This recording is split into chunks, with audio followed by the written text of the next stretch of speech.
নমস্কার বন্ধুরা, আমি চলে এলাম সকালে জলখাবার তৈরি করতে। তো গরম জল করে নিয়েছি, আমি আটার মধ্যে জলটা ঢেলে দিয়ে এভাবে রুটির কাইটা করে নেব। তোমরা অন্যভাবেও করে নিতে পারো, আমি এভাবেই করি। এভাবে করতে আমার কাছে অনেক ভালো লাগে। তারপরে আমি রুটির চামচ দিয়ে ভালো করে আটাটাকে একটা রুটির কাই করে নেব। এখন আমি রুটি বেলার জন্য এটাকে প্রস্তুত করে নিয়েছি। তো এখন আমি রুটি বেলে নেব। আর পাশে ফ্রাই প্যান বসিয়ে দিয়েছি তাওয়া রুটি ভাজার জন্য। তো একদিকে আমি রুটি বেলবো আর একদিকে আমি রুটি ভাজতে থাকবো। এই যে রুটি ভাজতে আছি।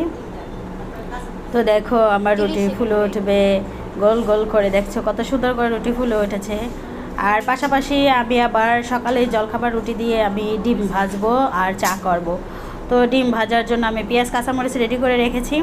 এই যে কাটা হয়ে গেছে, যেটা আমি ভেঙে নেব একটু লবণ দিয়ে। তারপরে এই যে ডিমটা, একটা ডিম ভেঙে নিয়েছি, দুইটা ডিম, আমি তিনটে ডিম নেব। আমরা তিনজনে সকালে জলখাবারটা খাবো। তোমাদের দাদাভাই সে দোকানে চলে গেছে, আমাদের ওষুধের ফার্মেসি।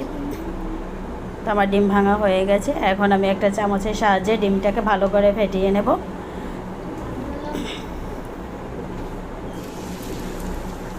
যে চুলায় ফ্রাই প্যান গরম হয়ে গেছে, তো দিয়ে দিলাম। তো আমার ডিম ভাজা হয়ে গেছে। দেখো আমি প্লেটে সাজিয়ে নিয়েছি খাবারটা, ডিম আর রুটি ভাজা, আর সাথে 1 কাপ চা করব।